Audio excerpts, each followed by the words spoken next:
Hola, vamos a iniciar con este vídeo un conjunto de ellos que van a intentar explicar los principios físicos y matemáticos en los que se fundamenta el circuito equivalente del transformador monofásico real.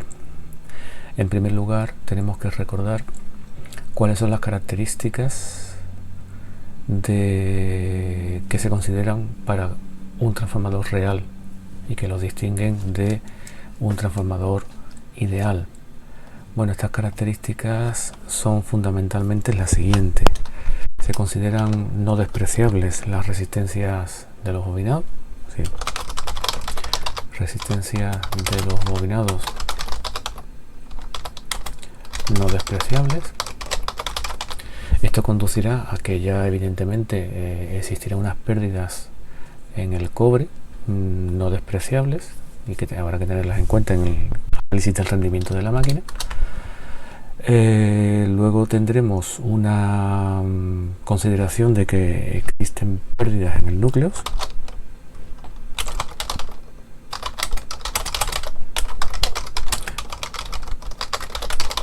Pérdidas en el núcleo ferromagnético que igualmente afectarán. Estas pérdidas son debidas, como ya se indicó en la primera unidad, a las corrientes de Foucault y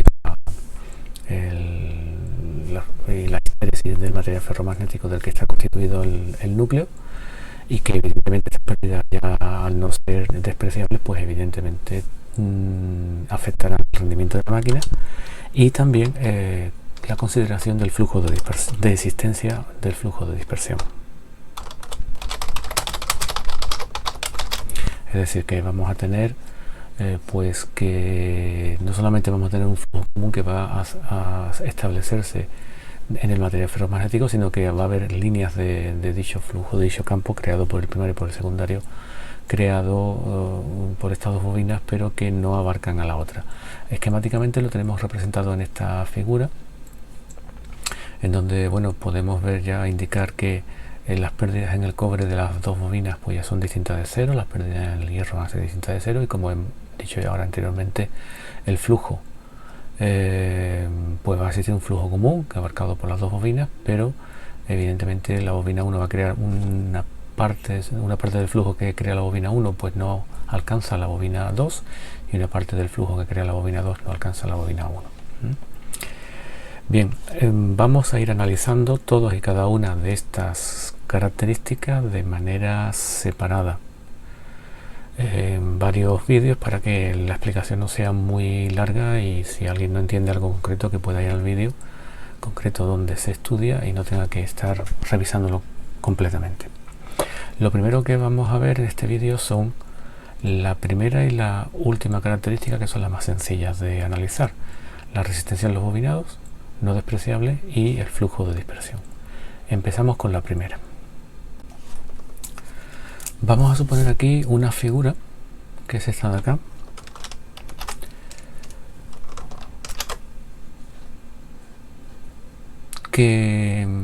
donde bueno, hemos representado esquemáticamente un material ferromagnético, que es el núcleo del transformador, y las dos bobinas.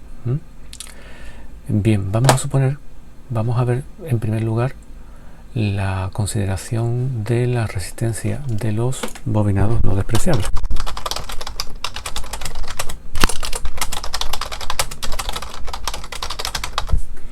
Bueno, pues esto es fácil. Además, esto se suele estudiar en física.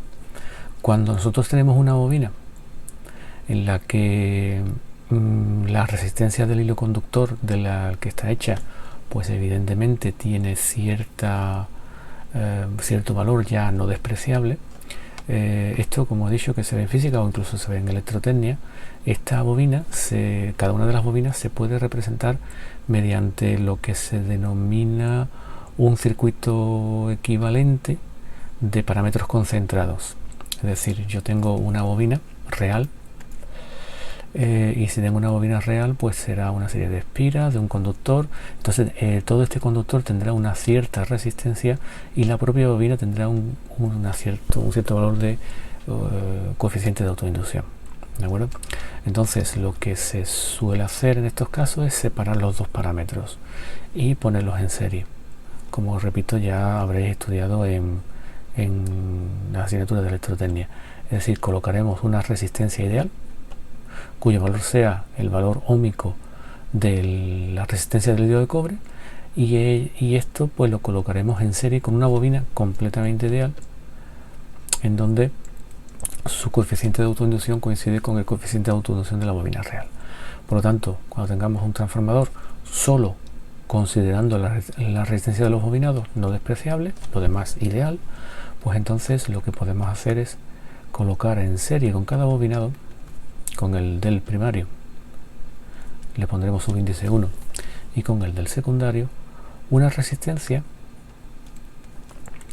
que se corresponda con el valor óhmico de la bobina, y la bobina la consideraremos ya ideal. Como en este modelo estábamos considerando todo ideal menos el valor de la resistencia, pues ya al separar en parámetros concentrados el valor óhmico del valor inductivo de cada bobinado, pues ya tendremos el circuito equivalente del transformador expresado en términos ideales de un transformador donde estamos considerando la resistencia de los bobinados. Repito, estamos viendo por separado cada aspecto no ideal, y luego lo veremos todo junto. Este, repito, era el más sencillo de analizar, como podemos comprobar. Vamos a ver ahora, en este mismo vídeo, el tercero de las características, puesto que es también sencillo y rápido de analizar, que es el flujo de dispersión. Vamos a abrir una página nueva. Nos vamos a traer a esta página el modelo de transformador completo, aunque recuerdo que solamente se va a considerar ahora el flujo de dispersión, no se va a considerar ningún aspecto más para el análisis. Es decir, solamente vamos a considerar flujo, solo se considera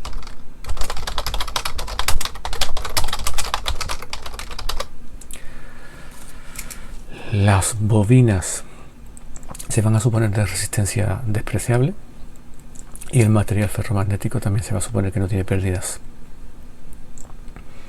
Entonces tenemos que, cuando conectemos una tensión primaria al bobinado primario, este creará un flujo, pero solamente consideramos la característica de dispersión del flujo. Bueno, pues una gran parte del flujo creado por la bobina primaria abarcará la bobina secundaria, pero una pequeña parte del mismo pues no lo hará.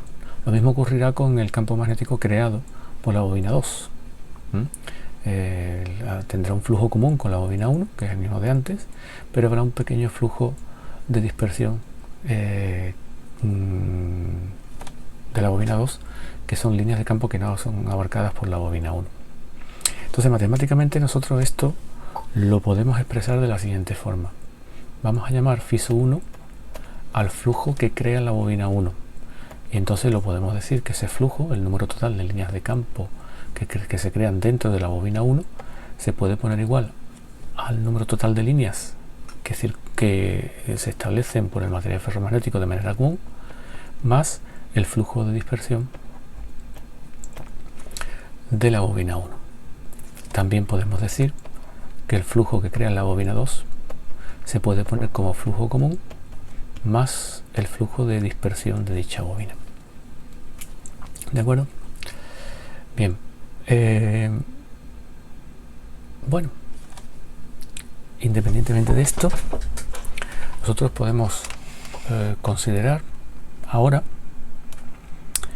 lo siguiente. Vamos a recordar la ley de Lenz-Faraday, o la ley de Faraday solamente, da igual, no es indiferente considerar el signo menos o no en esta explicación.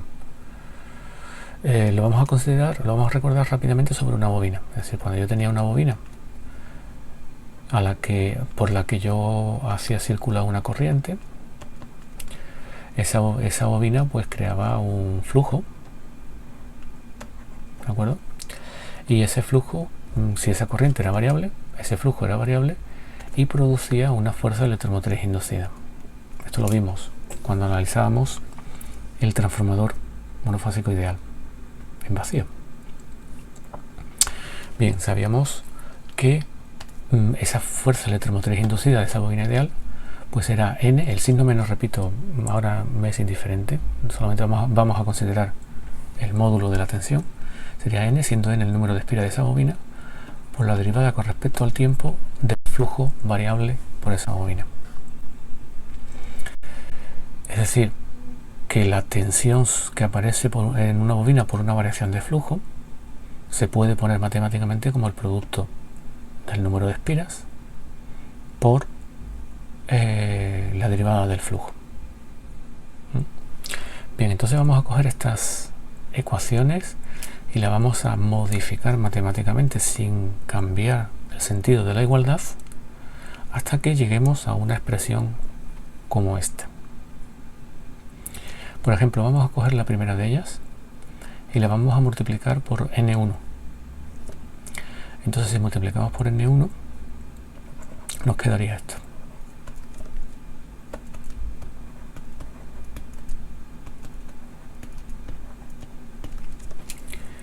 Y si ahora derivamos la igualdad a los dos lados de la igualdad sigue manteniéndose. Y al derivarla con respecto a tiempo, como n1 es constante, la podemos sacar fuera de la derivada. Por lo tanto, en el lado izquierdo nos quedaría esto.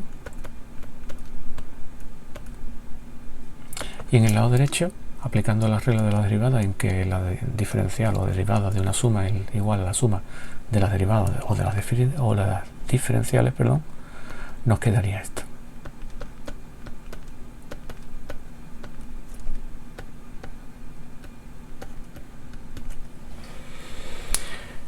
Es decir, esto vemos que la expresión que nos queda como suma de tres tensiones, puesto que n diferencial de flujo con diferencial de tiempo con respecto del flujo es una tensión que podríamos llamar tensión sobre la bobina 1, fuerza electromotriz inducida sobre la bobina 1, por el flujo total.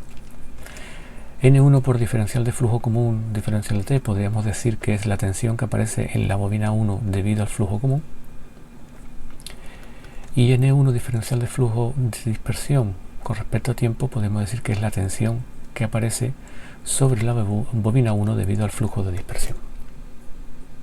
Podemos comprobar, por tanto, que matemáticamente nos están dando la posibilidad de que la tensión que aparezca inducida sobre la bobina 1, la cual tenga evidentemente un flujo de dispersión y un flujo común, se podrá poner como suma de dos tensiones que aparecen sobre dos bobinas respectivas.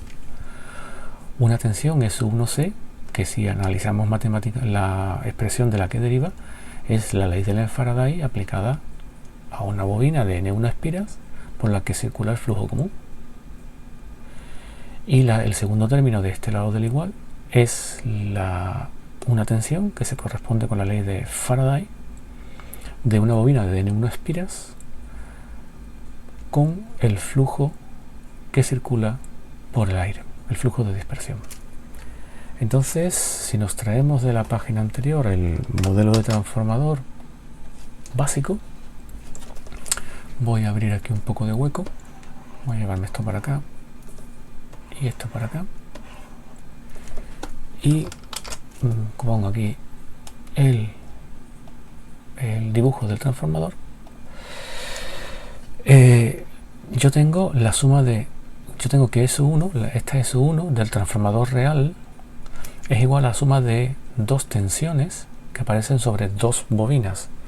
Cuando están sumándose dos tensiones que aparecen sobre dos bobinas, esas dos bobinas están en serie. Sabemos que bobinas en serie y sus tensiones se suman. Entonces vamos a dibujar dos bobinas. Una de ellas va a ser esta, va a tener N1 espiras y va a ser la tensión que aparezca sobre ella, que sería S1C, se va a corresponder con la tensión que existe debido a la variación de flujo común. Y esta bobina, que está en serie, en ella aparece una tensión que es S1D.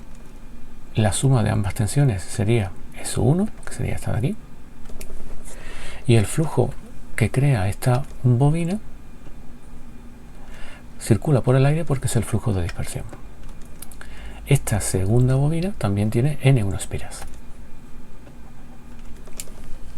Entonces podemos ver que en el primario, podemos representar matemáticamente, puesto que las ecuaciones, si yo obtuviera las ecuaciones eléctricas de esta agrupación de dos bobinas, una en la que circula el flujo común y otra en la que circula solamente el flujo de dispersión por el aire, pues si yo sacara las ecuaciones de estas dos bobinas, obtendría esta misma expresión de aquí. Y esta expresión de aquí es la expresión que yo obtengo de analizar la bobina con flujo de dispersión. Por lo tanto, estos dos circuitos son equivalentes. Cuando yo quiera representar un flujo de dispersión, lo podré hacer de esta forma, añadiendo en serie al bobinado otra bobina del mismo número de espiras que tenga el núcleo de aire. Si hago un análisis similar con la ecuación 2, voy a obtener lo mismo. Voy a tener la misma expresión, es decir, ya lo saco aquí directamente, es decir, la bobina 2 con flujo de dispersión se podrá representar por una bobina de N2 espiras